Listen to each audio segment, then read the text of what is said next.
안녕하세요. 저는 한국여성민우회 성폭력 상담소에서 활동하고 있고 미투 운동과 함께하는 시민행동에서 활동하고 있는 이소희 바람입니다. 민주노총 조합원 여러분들 반갑습니다. 네, 한 여성 배우가 본인의 계정에 2017년 10월 달에 글을 남깁니다.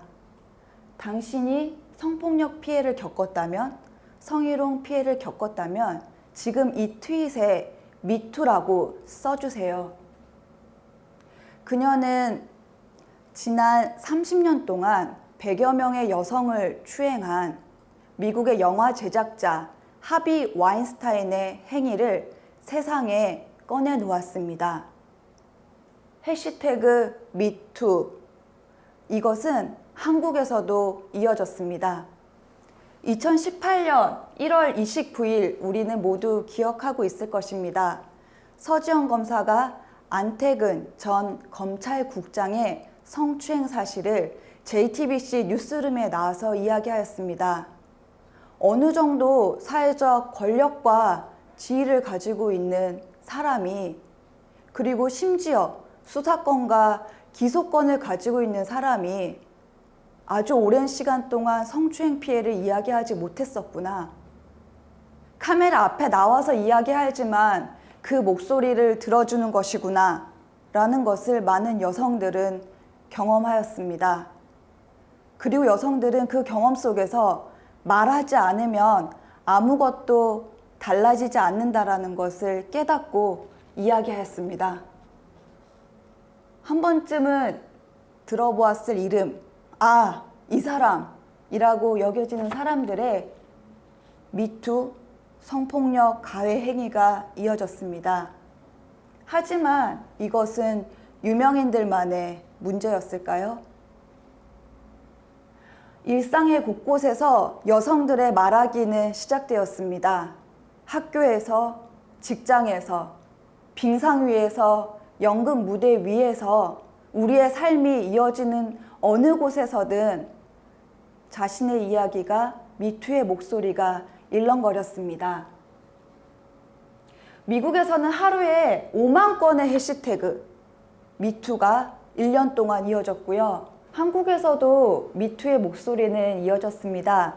2018년 3월 22일 오전 9시 22분부터 23일 저녁 7시까지 2018분 33시간 38분 동안 다양한 정체성을 가진 여성들이 자신의 폭력과 차별의 경험을 이야기하였습니다. 여성들은 이야기하면서 앞으로는 침묵하지 않을 것이다. 그리고 다시는 그 전으로 돌아가지 않을 것이다 라고 말하였습니다. 하지만 미투 이후 우리가 접한 장면들은 이런 장면들도 있습니다. 미국의 부통령 마이크 펜스, 그 사람 미투 물결 속에서 이렇게 이야기합니다. 아내 이외의 다른 여자들과는 단둘이 절대 식사도 하지 않고 아내 없이는 술자리도 가지지 않겠다. 이러한 이야기는 우리의 직장에서도 볼 수 있었습니다. 여자와는 말도 섞지 않겠다. 여자와는 카톡으로만 대화하자. 여자와는 회식도 안 하겠다. 여자가 있으면 문제가 되니까 아예 여자 직원을 뽑지를 말자. 그리고 여자와는 악수도 하지 않는다. 이러한 장면은 여성을 나의 동료, 이 사회의 시민으로 여기지 않겠다라는 자기 고백이었습니다. 익숙한 장면이시죠? 영화 괴물의 한 장면인데요. 성폭력 사건의 가해자를 생각하게 되었을 때 우리는 이렇게 생각하게 됩니다. 성폭력 사건의 가해자는 극악무도한 일면식도 없는 괴물 같은 존재라고요. 이렇게 생각하면 참 간편해집니다. 왜냐하면 나의 일상과 우리의 일상을 되돌아보지 않아도 되니까요. 하지만 성폭력이라는 것은 어느 날 갑자기 발생하는 것일까요? 성폭력은 사건이 아니라 문화입니다. 직장의 한 장면을 들여다보도록 하겠습니다. 직장의 구성원 누군가가 이렇게 얘기합니다. 누구누구 씨 못 보는 사이에 되게 예뻐졌다 라고 이야기하자 그 옆에 있던 누군가가 누구누구 씨 예뻐졌는데 미인대에 나가도 되겠어? 라고 이야기합니다. 그리고 미인대 하면은 연상되는 장면들이 있죠. 각선미가 장난 아니네 라는 이야기들이 이어지고, 각선미를 이야기하다 보면 누군가의 특정 신체 부위에 대해서도 이야기하며 이렇게까지 언급하게 됩니다. 그리고 결국 어느 날 회식 자리에서 이런 말도 오고 가겠죠. 우리 회사에 정말 몸매에 어떠한 여직원 누구와 한번 자보고 싶다. 결국엔 따먹자까지 이어지는 것입니다. 성폭력은 사건이기 이전에 조직의 남성 중심적 문화의 누적 속에서 발생하는 것입니다. 내가 속해 있는 공동체의 공기가 어떠한지, 우리 공동체의 조직 문화가 어떠한지에 따라서 나의 행동이 결정되는 것입니다. 미투 이후에 우리는 질문해야 합니다. 나의 생각과 말과 행동이 어느 방향으로 이어지고 있는지, 그리고 나는 누구와 연대하고 무엇과 적대해야 하는지. 네, 다시 직장의 한 장면으로 들어가 보겠습니다. 텔레그램 텔이 왔습니다. 누군가가 이야기합니다. 야, 올해 들어온 신입사원들 이름도 예뻐. 또 누군가가 이야기합니다. 야, 이름만 예쁘냐? 애들 얼굴도 다 예뻐. 또 누군가가 이야기합니다. 올해 들어온 애들은 작년 애들보다 3.75배는 더 예뻐. 야, 누구누구 팀 신입 진짜 걔 괜찮던데 걔 한번 좀 배달 좀 해줄래? 라고 이야기하고, 또 누군가는 따먹어보고 싶다 라고 얘기합니다. 그러다가 누군가가 잠깐만 라고 이야기합니다. 그랬을 때 야, 이 정도 색드립도 안 되냐? 너 남자 새끼도 아니냐? 라고 하며 크크크 거립니다.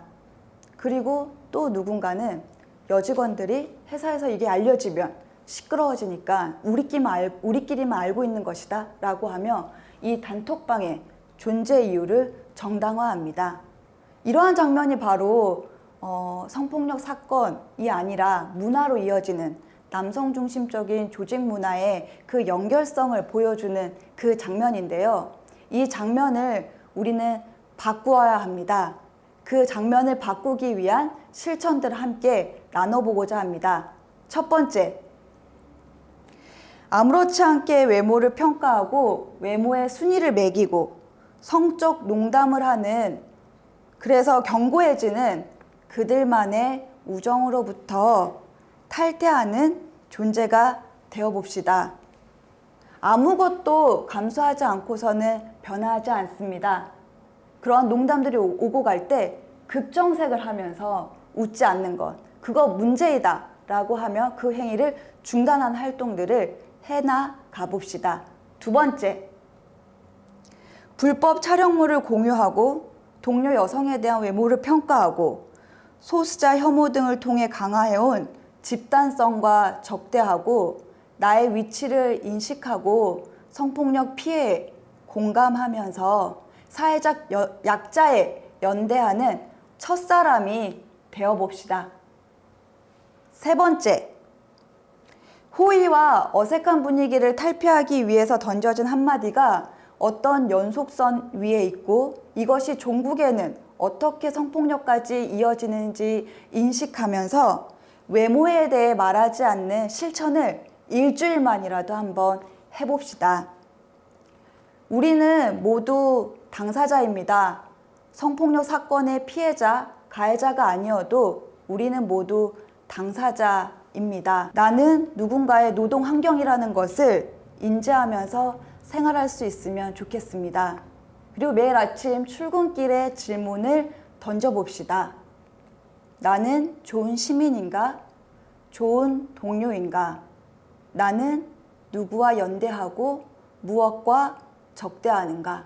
이 질문 속에서 우리는 미투에 대한 제대로 된 응답, 좋은 응답을 해나갈 수 있을 것입니다. 감사합니다.